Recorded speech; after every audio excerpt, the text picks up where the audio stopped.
Alright, welcome to the fourth and final portion of this, or the fourth and final video for this portion, I should say, of videos on the childhood vaccinations. This is not to say, as I said before, that this is the end of any videos. I can definitely cover other vaccinations if you guys have some in your state that you're looking at.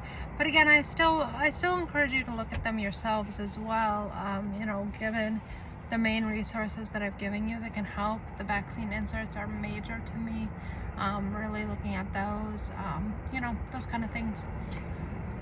And I definitely do plan to do a full video just on COVID vaccines at some point as well. So just so you know to look out for that. So this isn't, the end of these videos, but it is definitely the end for right now for what I have. So in this video, we're going to cover a couple topics that aren't necessarily vaccine oriented, but we're going to talk about induction and birth control and give you a little bit of insight for maybe what other moms might think or be saying. So as far as inductions, I want to be clear that I would personally never opt for an induction unless it was 100% medically necessary for me to get one.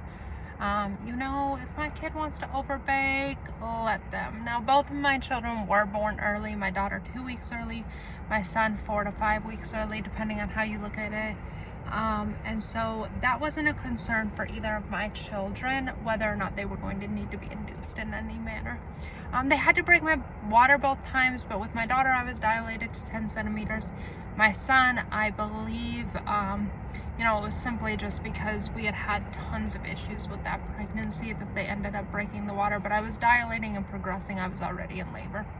So, there is a very good documentary called The Business of Being Born. It's from Ricky Lake and Abby Epstein. No relation to the Jeffrey Epstein family. And it just goes over how business-like births have become, and specifically inductions, okay? Now, you can watch this documentary right on YouTube. You can also watch it on Amazon Prime Video. Both are subscription-based, but both of them you can get free trials. The other place I found it where you can watch it with a free trial would be Gaia.com, Gaia.com.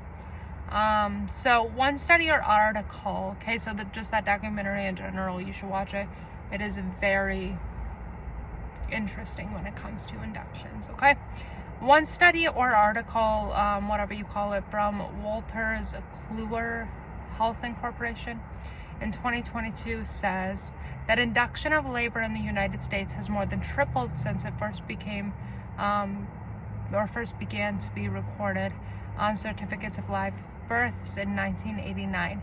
It went from 9% of births in 1989 to 31.37% of births in 2020. Now, according to the Mayo Clinic, some of the reasons you might look to get induced would include post-term pregnancy, which is considered 1 to 2 weeks past being due, when labor doesn't begin after your water breaks, an infection in the uterus, when the baby is estimated to weigh less than the 10th percentile for gestational age, when there's not enough amniotic fluid surrounding the baby, possibly when diabetes has developed during pregnancy or diabetes exists before pregnancy, preeclampsia, chronic high blood pressure, gestational hypertension, placental abruption, heart, lung, or kidney disease, obesity, and other certain medical conditions. These could all be reasons or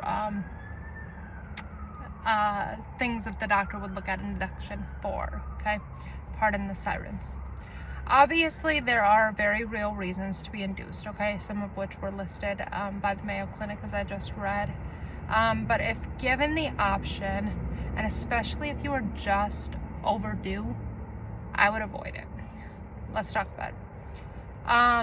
The Mayo Clinic does also provide a list of possible risks associated with being induced. These can include a failed induction, low fetal heart rate due directly to the medications that they use, infection, uterine rupture, which can lead to needing a C-section, and then bleeding after the delivery. Now, obviously, there's some bleeding with delivery, no matter how you deliver the baby, but obviously we're talking about, you know, excessive bleeding, internal bleeding, those kind of things, okay? One reason the doctors may give you for why you need an induction after 40 weeks, okay? The reason they're like, hey, if you go over 40 weeks, you need an induction. The reason is that they will tell you your placenta ages and won't provide enough nutrients to the baby. This is a condition called placenta sentience, and an article was written by Harold Fox where he worked to debunk the entire idea of placental sentience. One section of that article is called Clinical Factors, and in it Fox writes, the single most important leading factor to a belief of placental sentience has been that apparently there's an increased fetal mortality and mortality that's associated with prolonged pregnancy. This traditionally has been attributed to placental insufficiency, consequences of sentience of that organ. In the past, it was thought that about 11% of pregnancies extended beyond the 42nd week of gestation. The introduction of a routine ultrasound examination in early pregnancy actually reduced the incidence of prolonged pregnancy to about 6%. And then has even been claimed that with very accurate studies, it shows that it might actually not exceed 1% where you're going past that week. This does cast some doubts on the validity of a great deal of the historical information about the risks and ill effects of prolonged pregnancy, but it is nevertheless widely accepted that perinatal mortality increases after the 42nd week of gestation. Okay? He continues to say, any increase in perinatal mortality after the 42nd week of gestation is due in part to the height of fetal macrosomia. 10% of infants from prolonged pregnancies that weigh over. So fetal macrosomia is the idea that your baby is weighing too much. Okay, so 10% of infants for prolonged pregnancy weigh over 400 grams, which is 8.82 pounds, and 1% weigh over 4,500 grams, which is 9.92 pounds. And these fetuses are at a particular risk for complications such as shoulder dystocia. And the presence of a large number of microsomic fetuses is a clear indication that in this subset at least, the placenta continues to function well beyond the 40th week of gestation and remains capable of sustaining untrammeled fetal growth. The idea is your placenta may not be functioning after the 40th week, is what a doctor or medical professionals might be telling you, but Harold Fox looked into this idea of placental sentience, is what that's called. And he looked into this concept and said, okay, but babies that are, going past that week are weighing too much, which is a risk in and of itself. If you're having these giant babies, that it could be a risk to your baby, it could be a risk to you as a mother. But what he's saying is that, okay, if we're at the 42nd week and these babies are weighing 8-9 pounds, does that not point to the fact that the placenta is in fact still providing nutrients if the baby is still continuing to grow? Okay. Another risk through the percentage, another risk, although the percentage is very low, is that beyond the 40th week you could start to lose amniotic fluid, which would be a reason to induce. That's not to say you're at greater risk simply because you go past 40 weeks. They say that your placenta won't produce enough amniotic fluid beyond 40 weeks, but the reality is that there is not evidence that the placenta actually plays a part in producing amniotic fluid in later pregnancy. Okay, so the reason to get induced when it relates to amniotic fluid would be if you are losing amniotic fluid, if you are losing the fluid already, it's already happening. Not that, you could start to lose amniotic fluid because you're going past this time frame. Does that make sense? So that would be the reason to be induced versus simply you're going past a certain number of weeks, your placenta could start losing, not your placenta, but you could start losing amniotic fluid. But again, there's also not evidence that the placenta is producing that in later pregnancy. Okay? So that's what I have to say about induction. I would watch the documentary. I would look at Harold Fox's work, which of course I linked below, and really start looking at, are they attempting to do inductions more of a fear tactic type of thing versus an actual necessity, as well as the fact that a lot of inductions fail, and many women that I know personally who have been induced have had to go in for emergency C-sections. And again, induction specifically makes a lot of money. Watch the documentary, learn new things. Okay, we're going to talk this much about birth control because I don't have a ton to say about it. I simply know and have seen it be a danger to women multiple times. I know of somebody who, I was friends with them, we're no longer in contact, but they had an IUD placed, got pregnant, didn't know it while the IUD was placed, got pregnant. Like I said, they were unaware of that and ended up getting pregnant, having an ectopic pregnancy. Mother nearly died, and they had to remove the baby because it was an ectopic pregnancy, and ectopic pregnancies are 0% viable for life. And like I said, the mother almost died. So very tragic, very bad. I have seen so many stories like that. I've seen so many women talk about the massive mood issues they have on birth control. So we're not going to dig into every type of birth control because, like I said, I don't know a ton about all the different types of birth controls. I don't know a ton of people on multiple, like, different variations of birth control. All I know is that I have taken the pill. I have had issues of my own, and we're going to talk a little bit about that. I encourage you to look into all the different kinds of birth controls. If there is enough interest, or you don't already have your own people that maybe you've looked to that have talked about this, I would be willing to do a deep dive study on birth control. Let me know if that is something that you want, whether you follow me on Instagram, Facebook, or you can tell me in the comments below. So we could do a deep dive on birth control if it is enough interest has been warranted. I don't think that's the way I wanted to say that, but that's all right. Birth control. Now,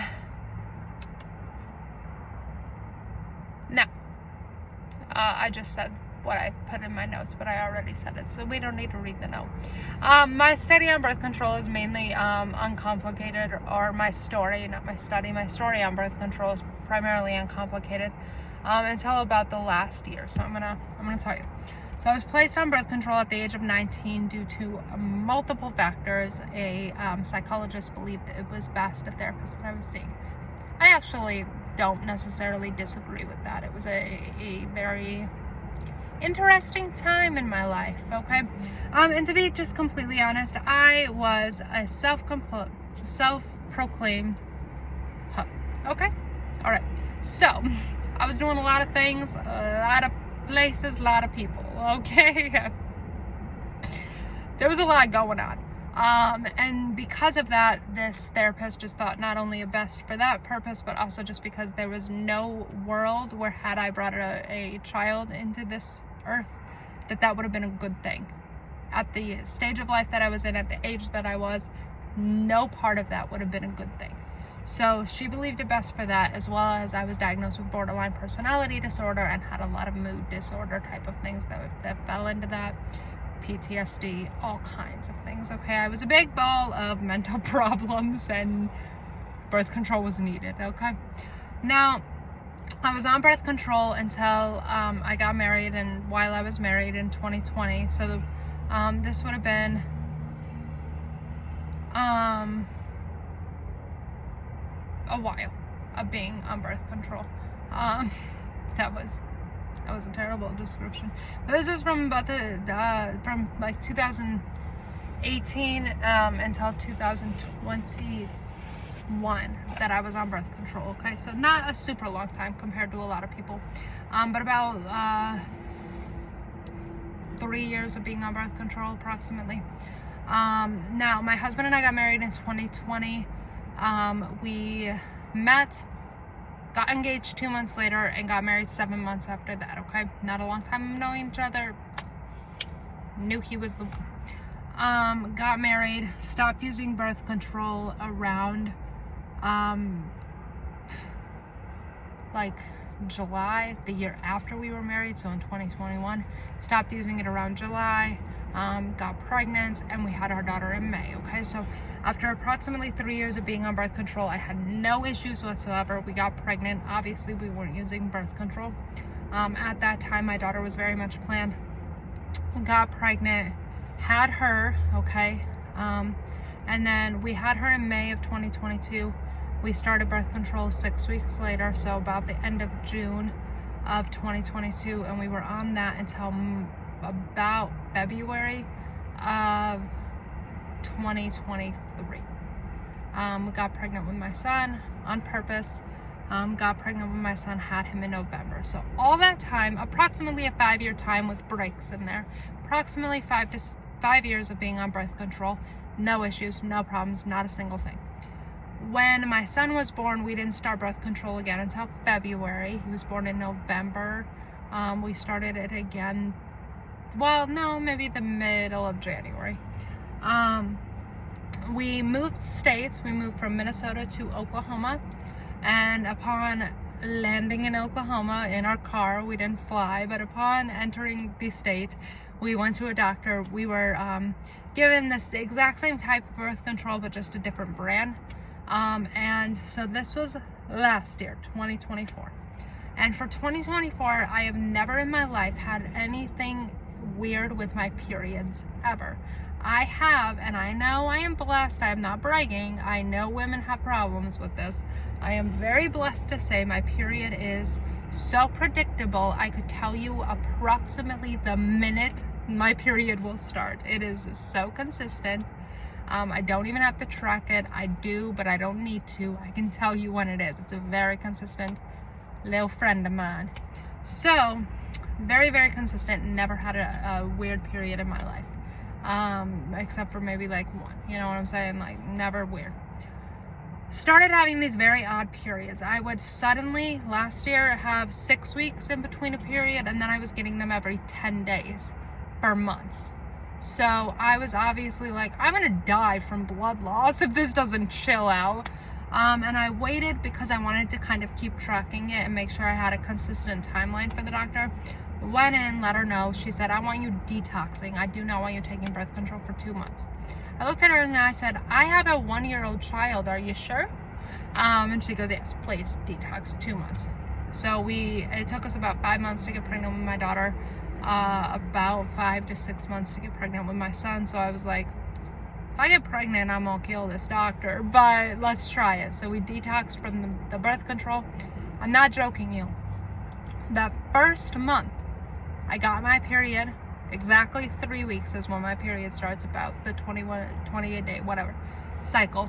So exactly 3 weeks later, I get my period, and it was like, okay, this seems pretty normal. Everything was normal with it. And then that next month, it was completely normal again. Stopping the birth control, and immediately my periods were cured from their horror. And we went back to the doctor, and she was like, well, you know, I was gonna maybe switch you types of birth control. And I said, this is exactly what I have heard women talk about when they go off birth control. All life's problems are solved. All life's problems were solved, okay? So I just was like, no, we're not doing it. My husband and I have been off birth control since November of last year. We are not pregnant. I literally can tell you that with great confidence. I'm not going to say weird things, but I'm telling you we're not pregnant, like as of yesterday. So we are not pregnant, and have not gotten pregnant, although the risk still is running for that. So we are just playing blind games over here, just hoping we don't get pregnant. So if you get a pregnancy announcement eventually, that's not my fault. The birth control ruined my body. So I will say the other thing, even though I do have borderline personality disorder and PTSD and a brain injury, I have so many things that contribute to my moody ass. But my moods are significantly calmer. since stopping the birth control. So that is my own personal experience, okay? Now, according to the national, I should clarify one thing. If you're trying not to get pregnant, there are so many things that you can do besides birth control, whether condoms. The pull-out method is an option, not one that's recommended, but it exists. Tracking your ovulation very, very thoroughly with multiple different methods. There's a lot of things you can do besides taking birth control, okay? So, according to the National Library of Medicine and National Institute of Health, oral contraceptives include side effects such as nausea, headaches, abdominal cramping, breast tenderness, vaginal discharge, decreased libido, but they also do report, the National Library of Medicine reported that based off of 28 different studies, birth control can also put you at higher risk of ischemic stroke and myocardial infarction. Some birth controls can also cause acne flares, follicular ovarian cysts, changes in menstrual cycle, unscheduled or irregular bleeding, specifically discussing progesterone-only birth control. That can also cause long-term effects, but they are not yet known. They haven't looked into that. The National Library of Medicine and National Institute of Health did reveal studies to also see if birth control could cause infertility. They say that the evidence regarding resumption of pregnancy after contraceptive discontinuation is inconclusive. The delay of fertility after termination of contraceptive does remain a big concern for women who are using contraceptives, okay? Now, one chart that they provide looks at 14,884 women who discontinued different types of contraception. In that study, 735 women had implants, and 74.7% of them got pregnant within 12 months after discontinuing the implant. 139 women had injectable birth control, and 77.7% of them got pregnant within 12 months after discontinuing. 2,374 of them women were on IUDs, and 84.75% of them got pregnant within 12 months of discontinuation. And then the study also showed 11,636 women who were using oral contraceptive or the pill, and 87.04% of them got pregnant within 12 months of stopping the pill. The study was provided from observation from the years of 1985 to 2017. In total, 83.1% of women who discontinued a type of contraceptive got pregnant within 12 months of discontinuation. Some studies do support that the longer use of contraception can cause pregnancy to take longer. Okay, so basically, if you take the pill for like 10 years, it may take you longer to get pregnant after using it. I will say, like I said, that I had been on it for a couple years before my daughter. We had no issue getting pregnant. With my son, we were on it for quite a few years. No issue getting, well, no, at that point we were on it for like 10 months.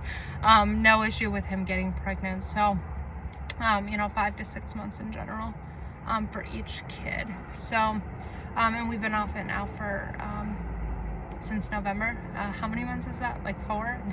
We're running the risk, y'all. So I will say that. That is not to say I have not heard many women say that they have had multiple issues after being off of birth control, okay? WebMD did publish an article looking into how birth control can affect mood in 2024. This is a very wild piece of information for you. WebMD says that limited research does suggest that compared with women who are not using hormonal birth control, those that do are more likely to report feeling depressed, anxious, and angry. What's actually ridiculous is that they try to gaslight you by then saying that birth control does not cause these symptoms, but rather it could be a woman's sensitivity to estrogen, stress, and the heightened perception of possible symptoms when people with existing depression, anxiety, or other mental health problems. Okay, so hey, studies have shown that you could be much more moody, angry, irritable if you use birth control, but also it's probably because you're sensitive to stress, estrogen, or the possibility of symptoms. It's a perception in your brain. You just assume you're going to have these symptoms, and so you do. But also that's specific to women with depression, anxiety, or other mental health disorders. The reason that's funny to me is because it's so stupid. It is such a stupid thing to say, that women are mental and have mental problems, which we probably do, okay? But because you have mental health issues, that you are probably just moody because you're moody, okay? Couldn't possibly be the birth control's fault.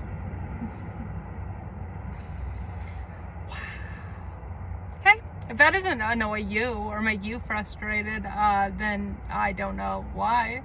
Because to tell you that your mental health is the reason that you're moody, and that's the only reason that you're moody, and that the birth control can't possibly play a part, even though studies show that it might play a part, that's really just a gross thing.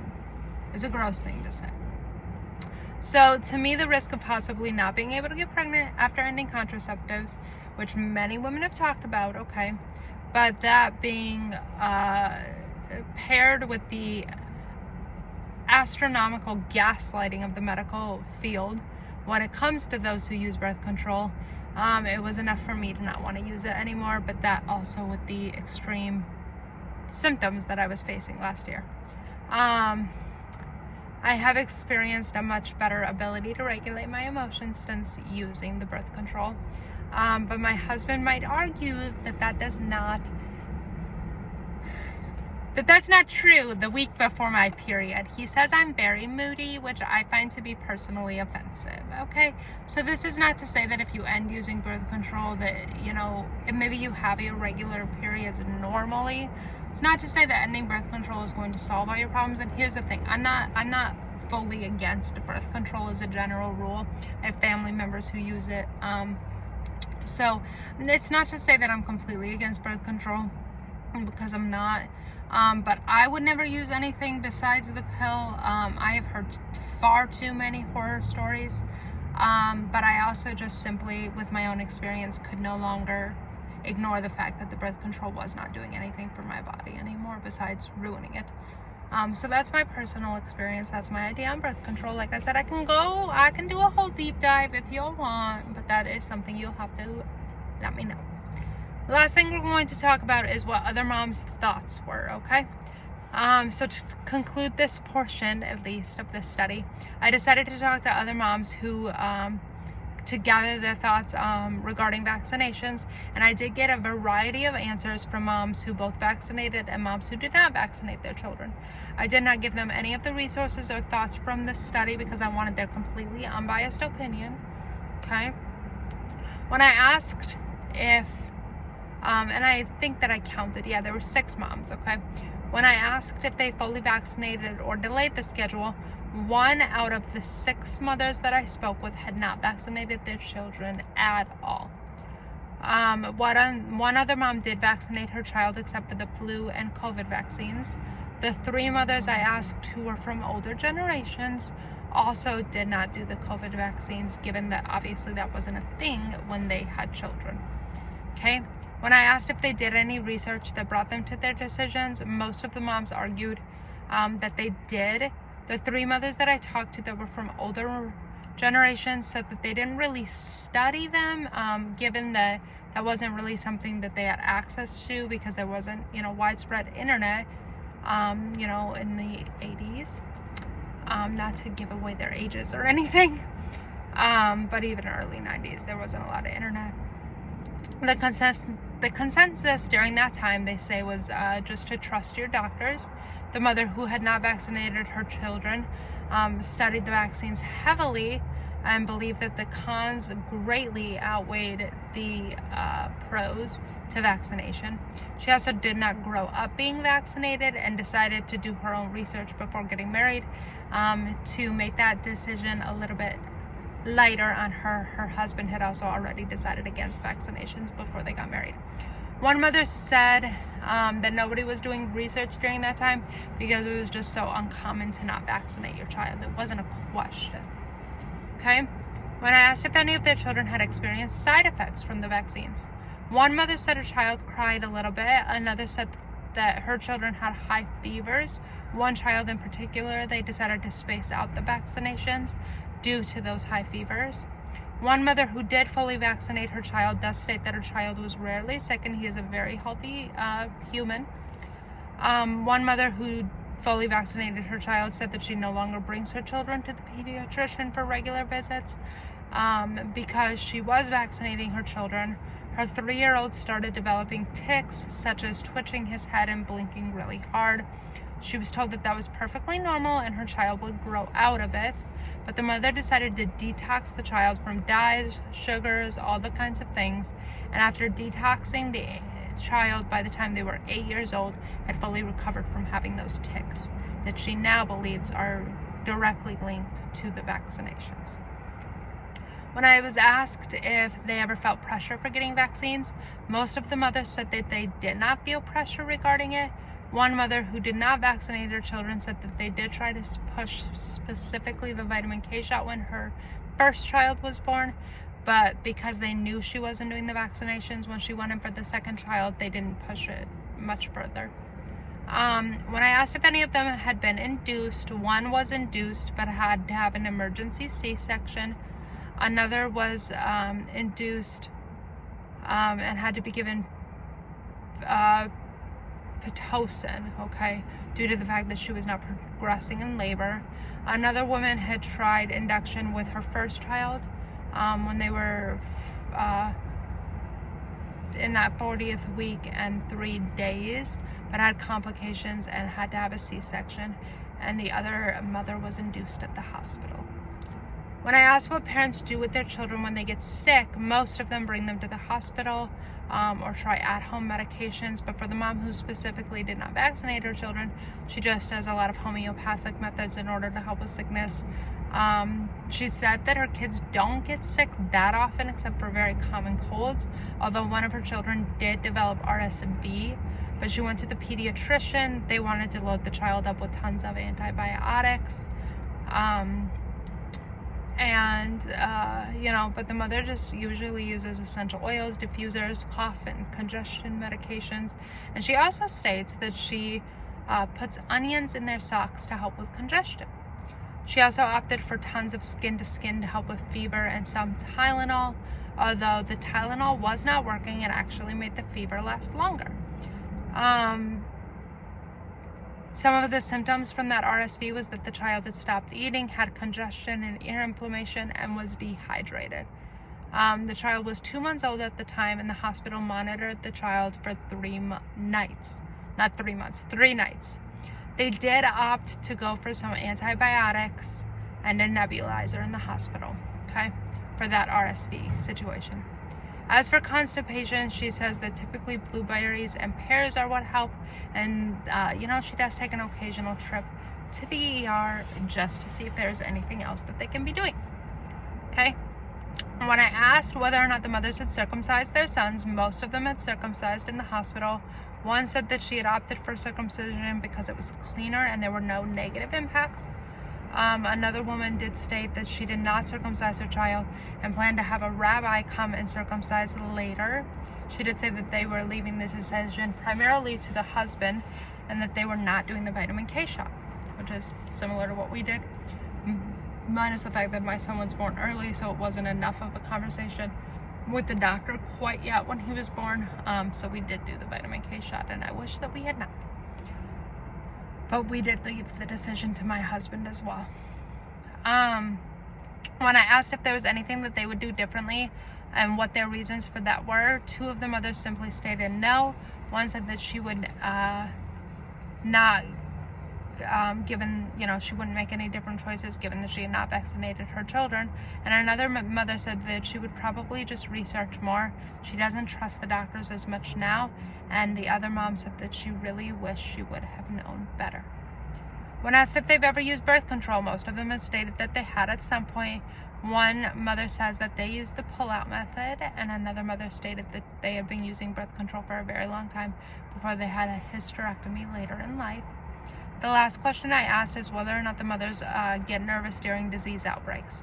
One mother said that she doesn't because her children are vaccinated and protected. Another mother stated that she trusts more in the Lord rather than, worrying about the sickness. And another mother stated that she is not nervous about outbreaks since she had not vaccinated her children.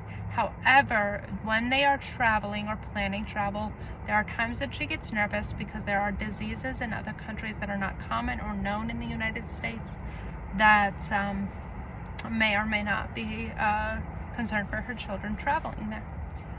So, in conclusion, I want to repeat the same sentiment that I do not in any way, shape, or form judge any mothers who choose to vaccinate their children. I think that other mothers, any mother, really does the best that she can with the knowledge she has. But I would absolutely encourage mothers to do research at the very minimum before deciding to vaccinate your child. I'm still figuring out the best way to, talk to doctors. When I go into a doctor's office, it's really difficult sometimes because it can be intimidating. So I struggle sometimes too with really trying to figure out, how do I walk in there confidently being just a human, not a doctor?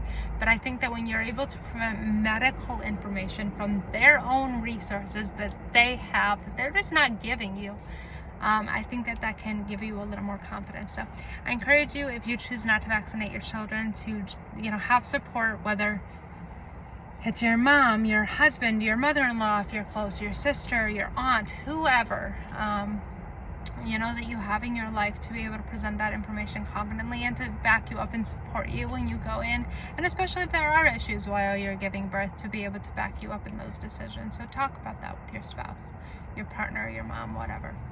But I would absolutely say that I hope that this has helped you to at least get some information.